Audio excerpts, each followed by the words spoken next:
Good morning, students. This is Atul Prasan from Gateway School, and this is the third video of this chapter, Federalism. In this video, we will discuss the features of federalism. In the first and the second video, we will discuss. Already, we have covered the differences between the unitary form of government and federal form of government, and the meaning and extent of federalism. In this video, we will discuss the features of federalism. तो यहाँ पे total आपको 1, 2, 3, 4, 5, 6, 7 features दिखाई दे रहे हैं जो आपके book में भी मेंशन है।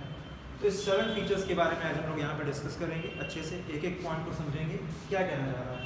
तो फेडरल फॉर्म ऑफ गवर्नमेंट और जब यूनिटरी फॉर्म ऑफ गवर्नमेंट को हम लोग डिस्कस कर रहे थे तो उसी समय हमने 2-3 फीचर्स को डिस्कस कर लिया था, ई बनाकर, सेंट्रल, स्टेट एंड लोकल को बनाकर। इसी तरह से यहाँ पे फिर से हम लोग बात करेंगे।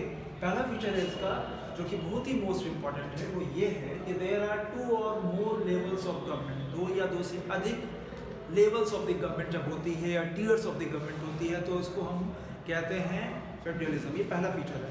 दूसरा फीचर है different levels of the government govern the same citizen. अब देखो यहाँ पे 2 वर्ड आ रहा है, पहला आ रहा है गवर्नमेंट, दूसरा आ रहा है गवर्न। गवर्न का मतलब क्या होता है? गवर्न का मतलब होता है रूल करना। तो different levels of the government govern the same citizen. अगर गवर्नमेंट की बात कहें कि गवर्नमेंट किसको कहेंगे तो गवर्नमेंट की परिभाषा क्या हो सकती है? तो गवर्नमेंट कहेंगे एक ग्रुप ऑफ पीपल जो गवर्नमेंट फॉर्म करते हैं या इलेक्शन कंटेस्ट करते हैं, सरकार चलाते हैं, देश चलाते हैं, उसे हम गवर्नमेंट कहते हैं। तो different levels of the government, different levels of the government कहने का मतलब यहाँ पे क्या है? Central level of government, state level of government, local level of government. तो different levels of the government govern the same citizen. कैसे? जैसे आप रूल कर रहे हैं, कैसे रूल कर रहे हैं? आप जब किसी लोकल एरिया में रह रहे हैं और उस लोकल एरिया के ऊपर वहाँ के जो भी वार्ड काउंसिलर हैं उनका भी रूल आपके ऊपर एप्लीकेबल हो रहा है। स्टेट गवर्नमेंट में जो लोग जो भी लॉ बनते हैं, चाहे वो एग्रीकल्चर से जुड़ा हुआ हो, पुलिस से जुड़ा हुआ हो, वो भी लॉ एप्लीकेबल हो रहा है। और साथ ही साथ सेंट्रल में जो करेंसी चलाई जा रही है, डिफेंस है, कम्युनिकेशन सिस्टम है, ये सब भी लॉ आपके ऊपर एप्लीकेबल हो रहा है। तो in this sense we can say different levels of the government govern the same citizen. ठीक है? Now, third is the feature. Each level has its own jurisdiction. अब jurisdiction का मतलब क्या होता है? Jurisdiction का मतलब होता है जहाँ पर किसी को भी किसी भी तरह का एक legal authority होता है। Someone has a legal authority over an area is called jurisdiction. तो jurisdiction का मतलब होता है कि उसका क्षेत्र अधिकार उस क्षेत्र पर, उस रीजन पे उसका क्या अधिकार है, इसलिए उसको कहते हैं जुरिस्डिक्शन। तो हर लेवल का एक अपना अपना क्षेत्राधिकार है, किस क्षेत्र तक वो जा सकता है। तो जा सकता है, लॉ बना सकता है, वो कानून हर तरह से बना सकता है, टैक्सेशन, टैक्स लगा सकता है, और एडमिनिस्ट्रेशन की लिहाज से वो जो भी कानून है उसको भी बना सकता है, जो कि सब मेंशन किया गया है हमारे कॉन्स्टिट्यूशन में। तो कॉन्स्टिट्यूशन में लॉ कौन बनाएगा, कौन सी बॉडी बनाएगी, किस तरह का लॉ बनाएगा, कम्युनिकेशन के ऊपर कौन बनाएगा, इन सब के बारे में बात किया जा चुका है। टैक्सेशन में टैक्स, किस तरह के टैक्स लगाए जाएंगे, डायरेक्ट टैक्स है, इनडायरेक्ट टैक्स है, और बाद में आप जो जानते हो कि जीएसटी भी आ गया है। तो ये जीएसटी है, ये इनडायरेक्ट टैक्स है। तो इन सभी चीज़ों के बारे में कौन बनाएगा, कैसे लॉ बनाएंगे, वो सब कॉन्स्टिट्यूशन में पहले से ही मेंशन है। और समय समय पे हमारे कॉन्स्टिट्यूशन को अमेंड भी किया जाता है, यानी कि मॉडिफाई भी किया जाता है। The fourth feature is the fundamental provision of the Constitution cannot be unilaterally changed by one level of government. अब लेवल तो समझ में आ गए हमें, लेवल है 3 लेवल्स, डिफरेंट लेवल्स, यानी कि सेंट्रल, स्टेट एंड लोकल। और यहाँ पे क्या कह रहा है? Fundamental provision. प्रोविजन मतलब होता है प्रावधान। किसी भी तरह का मीनिंग, कोई भी चैप्टर अगर कॉन्स्टिट्यूशन में दिया गया है, कोई भी आर्टिकल जो दिया गया है जो फंडामेंटल है, फंडामेंटल मतलब जो जिस समय कॉन्स्टिट्यूशन बनाया जा रहा था उसी समय जब वो चैप्टर को ऐड किया गया था, उसी समय जो आर्टिकल ऐड किया गया था वो हो गया उसका फंडामेंटल, यानी कि बेसिक, जिस पर पूरा का पूरा कॉन्स्टिट्यूशन बेस्ड है, उसको हटा नहीं सकते हैं।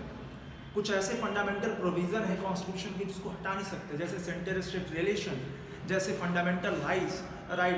ये फंडामेंटल राइट्स ऐसे हैं, प्रियम्बल, ये हमारा एक फंडामेंटल प्रोविज़न है। तो ये हमारे कॉन्स्टिट्यूशन का, इसी पर पूरा का पूरा बेस्ड है हमारा कॉन्स्टिट्यूशन। ये चेंज नहीं हो सकता है। यूनिलैटरली का मतलब होता है सेपरेटली, ऐसा नहीं कि अकेले एक लेवल ऑफ गवर्नमेंट चाहेगा और किसी भी तरह का कोई फंडामेंटल एक्ट हटा दिया, नहीं। अगर वो हटाना चाहता है किसी भी तरह के प्रोविज़न को, कॉन्स्टिट्यूशन के प्रोविज़न को, तो उसे ज़रूरत है दोनों लेवल ऑफ गवर्नमेंट की सहमति। जब दोनों लेवल ऑफ गवर्नमेंट अपनी सहमति दे देंगे तब जाकर कोई भी फंडामेंटल यानी कि बेसिक, जिसके ऊपर पूरा का पूरा कॉन्स्टिट्यूशन हमारा बेस्ड है, हटाया जा सकता है। ठीक है, क्लियर है? तो ये 4 फीचर हो गए। फिफ्थ क्या है? Courts have the power to interpret the powers of different levels of the government. तो कोर्ट्स के पास पावर है। कोर्ट्स यहाँ पे कौन है?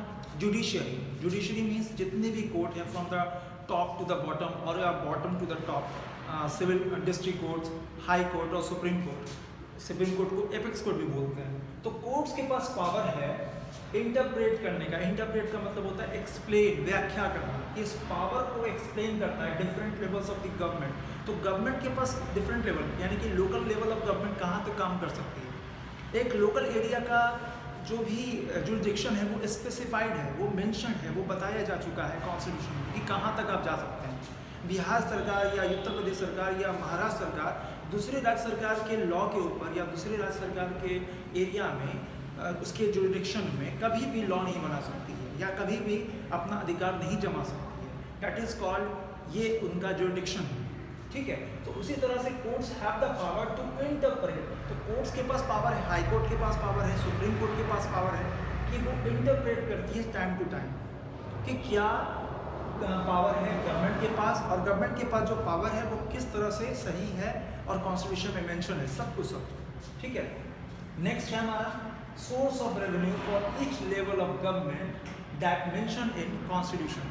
तो सोर्स ऑफ रेवेन्यू क्या है हमारे पास रेवेन्यू मतलब रेवेन्यू कहाँ से जनरेट होता है? जो भी हम टैक्स लगाते हैं इनडायरेक्ट, डायरेक्टली या डायरेक्टली, जो भी कमोडिटीज़ के ऊपर। अब भारत का एक एक व्यक्ति, भारत का एक एक इंसान टैक्स देता है। कैसे? डायरेक्टली भले ना दे पाए लेकिन इनडायरेक्टली तो देता ही देता है। क्यों? क्योंकि आप कोई भी कमोडिटी जब लेते हैं, चाहे आप एक फ़ोन ले रहे हो, एक सामान ले रहे हो, प्रोडक्ट ले रहे हो, उसमें लिखा होता है इंक्लूसिव ऑल टैक्सेस। तो इंक्लूसिव ऑफ ऑल टैक्सेस का मतलब सीधा सा है कि वो इनडायरेक्ट टैक्स है। ठीक है, वो इनडायरेक्ट टैक्स है। डायरेक्ट टैक्स तब होता है जो आप डायरेक्टली सेंट्रल गवर्नमेंट या स्टेट गवर्नमेंट को दे रहे हो। तो सोर्स ऑफ रेवेन्यू जो है वो भी आपका मेंशन है हमारे कॉन्स्टिट्यूशन में। ठीक है, नेक्स्ट है the federal system has dual objective. Dual का मतलब है दो ऑब्जेक्टिव। ऑब्जेक्टिव मतलब उद्देश्य फेडरल सिस्टम का, कि फेडरल सिस्टम क्यों इस्टेब्लिश किया गया है या क्यों इस्टेब्लिश किया जाता है किसी भी कंट्री में। पहला है टू सेफगार्ड। सेफगार्ड मतलब बचाना। क्या बचाना है? यूनिटी ऑफ द कंट्री, एकता को बचाना है। और दूसरा क्या है? प्रमोट करना है, प्रोत्साहित करना है कि यूनिटी जो है, जो इतना सारा डाइवर्सिटीज़ है, अलग अलग रिलीजन के लोग हैं, अलग अलग लैंग्वेज के लोग हैं, इनको बचा के रखना है। ऐसा नहीं हो कल कि हमारी आइडेंटिटी क्राइसिस हो जाए, हमारी आइडेंटिटी बाहर से लोग आ जाएं और हम लोग जो है भारत के लोग हैं, भारत में इतनी जो विभिन्नता है, इतना जो डाइवर्सिफिकेशन है, ये ख़त्म हो जाए। ऐसा नहीं होना चाहिए, तो इसे बचा के रखना है। तो to safeguard and promote unity of the country, ये पहला है। दूसरा क्या है? To accommodate regional diversity.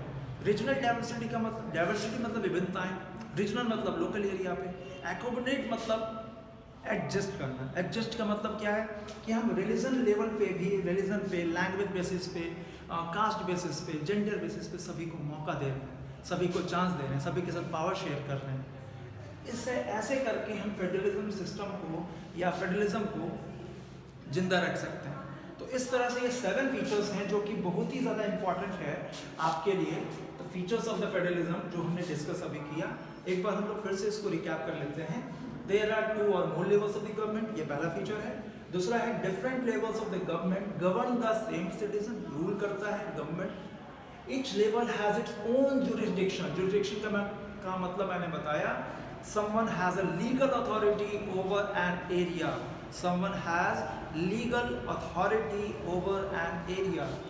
तो इसका मतलब ये होता है in matters of legislation, taxation, administration, mention in the constitution. ये सब कुछ mention है हमारे constitution में।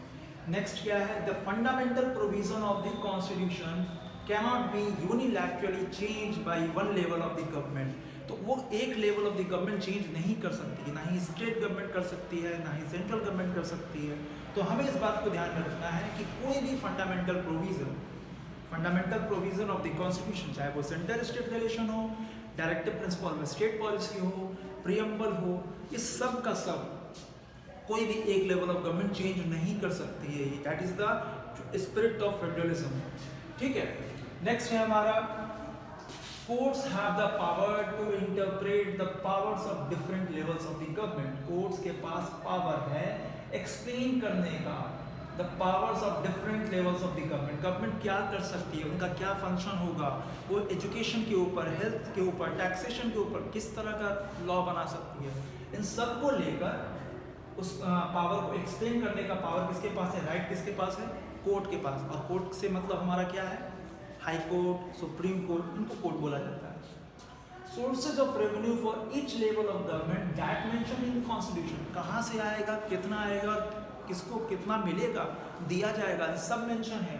सोर्स ऑफ रेवेन्यू, एग्रीकल्चर के ऊपर हम टैक्स लगा रहे हैं, इरिगेशन के ऊपर टैक्स लगा रहे हैं, रोड टैक्स लग रहा है, वाटर टैक्स लग रहा है, इन सब का टैक्स कहाँ जा रहा है, गवर्नमेंट के पास। और गवर्नमेंट आपको आपके डेवलपमेंट के लिए रोड बना रही है, इलेक्ट्रिसिटी सप्लाई कर रही है, ये सारे काम कर रही है, तो गवर्नमेंट का ये फंक्शन भी है। नेक्स्ट है हमारा the federal system has dual objective, जो मैंने आपको बताया, दो ऑब्जेक्टिव है। पहला है to safeguard and promote unity of the country, हमें बचा के रखना है एकता को, और साथ ही साथ जो हमारी विभिन्नताएं हैं उसे भी एडजस्ट करना है। ठीक है, ये मुझे उम्मीद है कि ये चैप्टर आपको अच्छे से समझ में आ गया होगा, ये पॉइंट आपको समझ में आ गया होगा। चैप्टर हालांकि ये कभी कंप्लीट नहीं हुआ है। नेक्स्ट क्लास में हम लोग बात करेंगे कमिंग टुगेदर फेडरेशन पे और उसके दूसरे पॉइंट्स पे। Till then good bye.